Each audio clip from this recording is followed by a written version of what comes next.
quick and fast. If I could just read one. Ephantus Minor, he says, last year I listened to Dr. Myles Munroe at House of Grace Church, Nairobi West, and I can tell you, he is the man to inspire. Thank you. A lot of people, man. My goodness. Franklin Mireri says, what a show. Thank you, doctor, for highlighting the deployment issue as opposed to employment. Before the break, you were talking about leadership, and maybe we are a little tough on our leaders in Africa, but you say some of it is historical. Yeah, but first of all, I think we need to put everything in perspective. Every African country and Caribbean country where I'm from, we are post-colonial countries. Colonization is never designed to produce leaders. It's designed to maintain followers and slaves. So our entire environment was conditioned by the colonizers to keep us in a servitude environment. So they had no interest in educating us to management, supervisory capacity, leadership, development. No. Yeah. We were designed just to serve. Of course, colonization lost and we emerged. So most of our countries are results of either some rebellion, some warfare, results of revolution. And what happened at the end of revolutions is those who won, based on numbers obviously, they end up with power without training, position without principles. So most of our leaders that led us to last maybe 60, 70 years, we admire them as being heroes of surviving rebellion. They overcame oppression. They set us free from, the shackles of colonialism and slavery. We thank God for them. They did a great job. But they were not trained in leadership. And so we got to be careful when we start to judge them. They, what I call them, were deliverers. A deliverer doesn't necessarily mean that they can set you free. No one can set you free. Freedom takes place between your ears and your mind. This is why many times when we call ourselves free, we still got mental problems, because freedom is different from deliverance. They delivered us, and so sometimes we expect too much out of them, and they cannot deliver the kind of leadership that they would like to, no training. So what we've been trying to do through our organization is travel through the nations, developing formal training programs. Leadership is both an art and a science. Every human being was born to be a leader. I'm convinced of that. But they must become a leader. And they're also born a leader, but not to lead people, to lead in an area of gifting. The concept of leadership based on the elite oppressing the masses is not correct. I believe every human being was born to be a leader in an area of gifting. The gifting is like a fruit. When you bear your fruit, you attract people to you, and that's what makes you a leader. For example, you didn't try to lead the millions of people watching you today. You simply decided to manifest your fruit, your gift.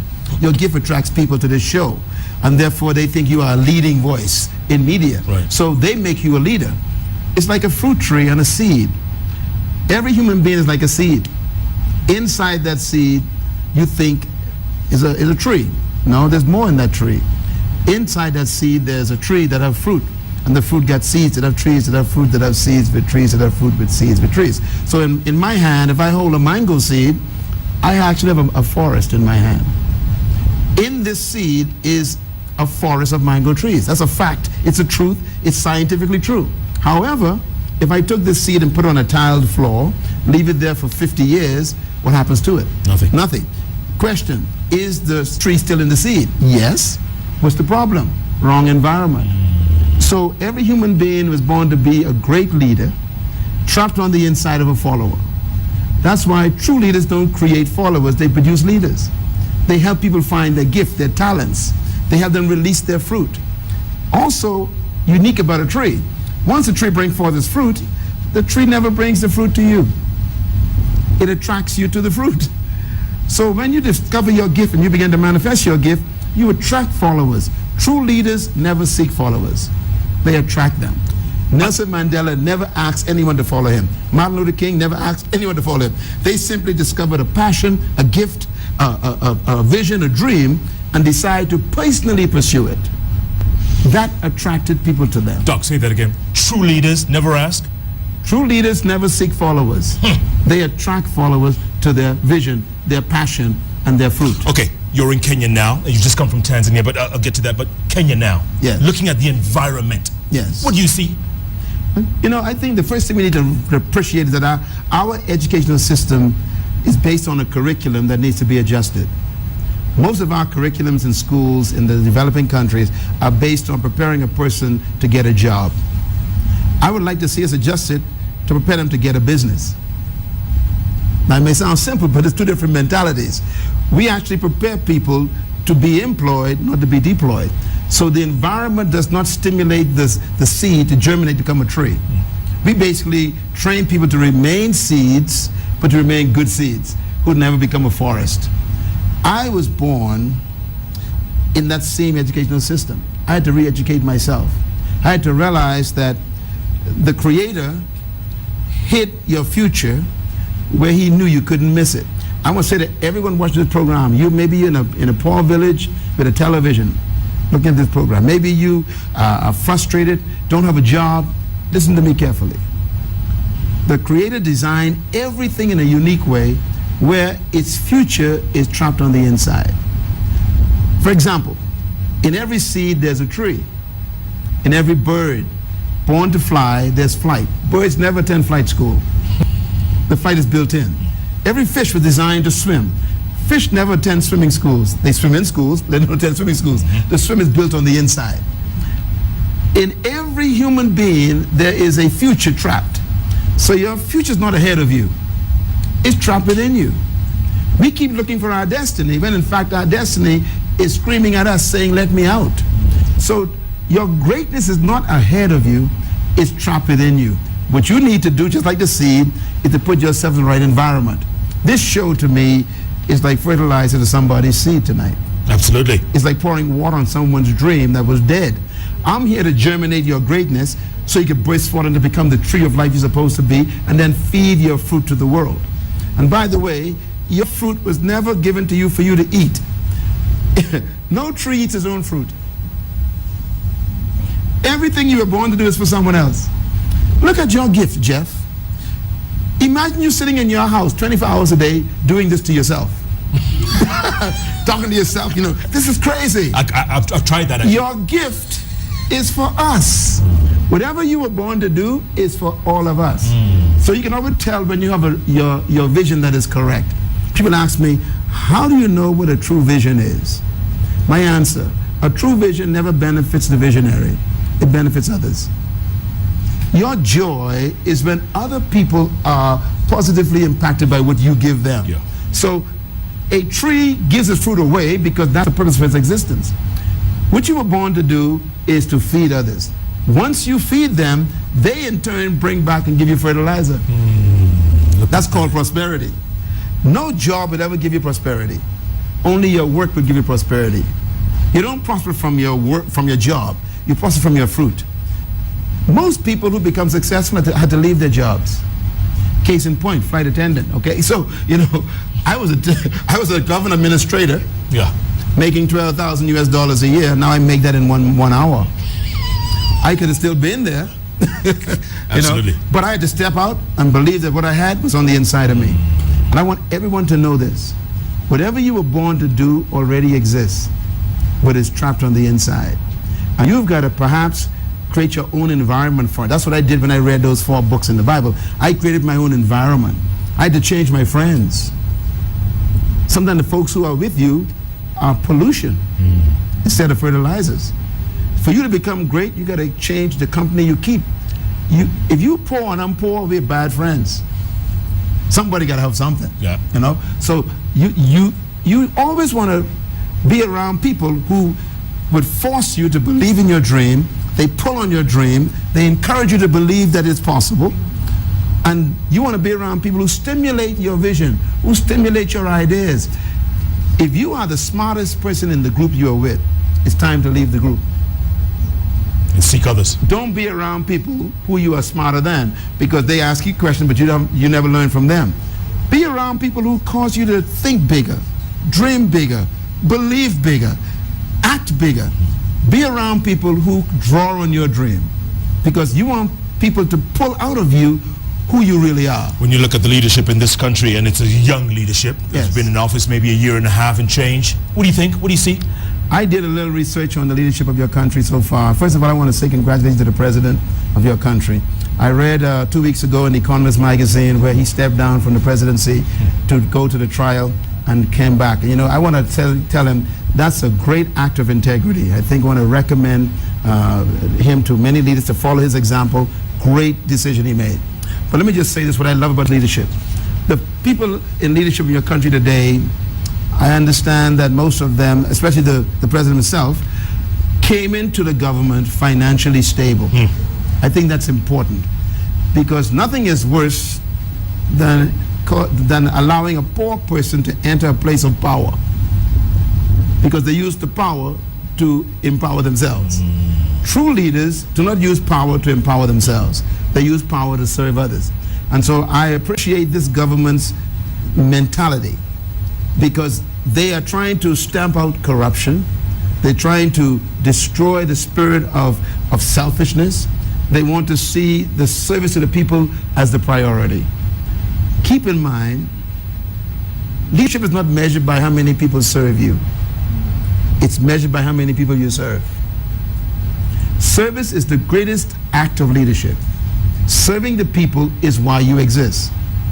So anytime a leader wants to be served, that's not a leader, that's a parasite. And every time they're amassing wealth for themselves. Well, that's exactly.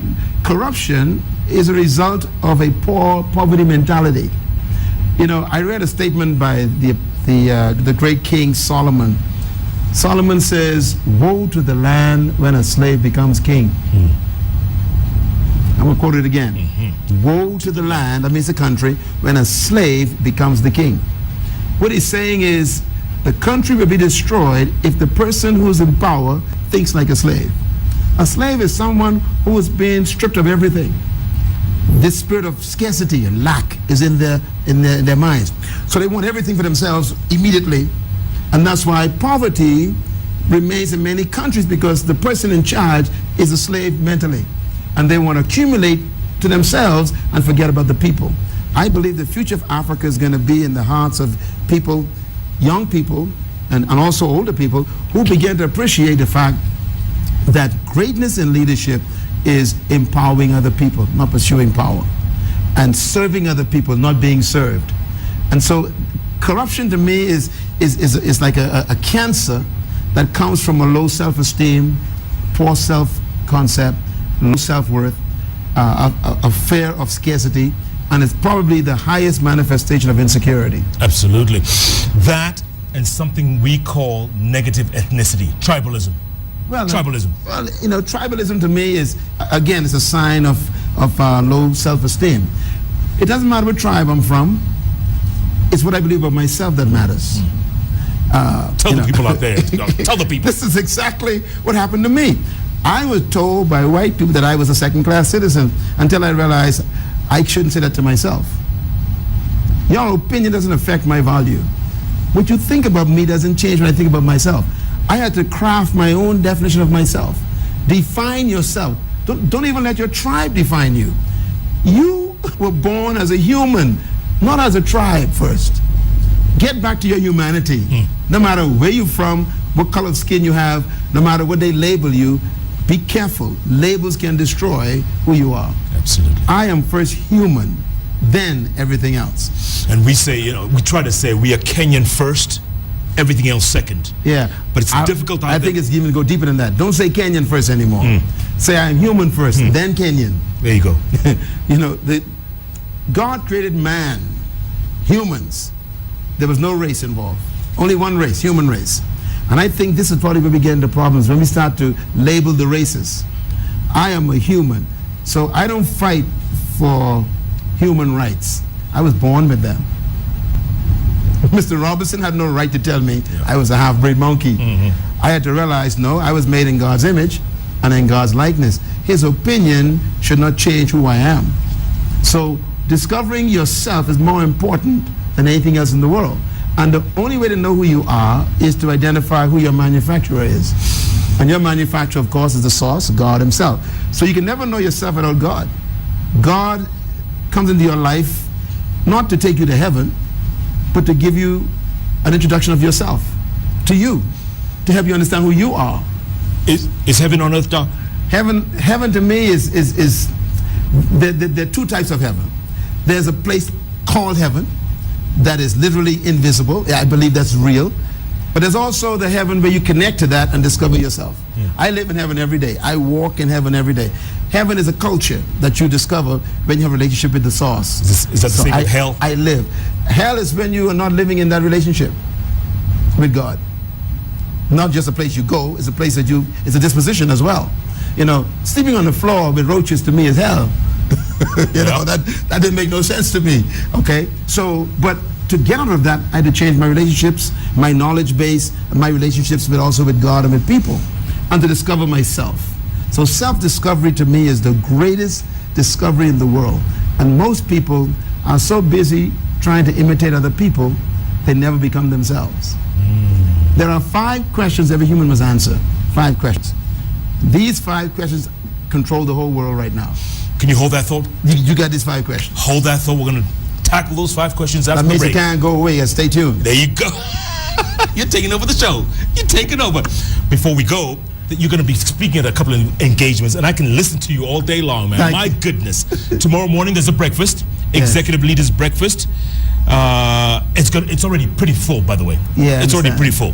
It's at the Fairmont Norfolk Hotel. Yes. And it starts at 7:30 a.m. Right, and we're going to be dealing with how to discover your personal business, how to become a business person successfully. That's at 7:30. And then the same day, Maximizing Your Potential Summit. It's going to be an awesome session. 5:30 to 8:30 at JCC Parklands. It's going to be powerful. Reverend Bishop Cuna and Miss Kathy Cuna. Yes, sir. It's going to be awesome. It's going to be smoking. Yes, sir. It's going to be. I want to encourage everyone who can possibly get there to get there. Saturday, time with the coach.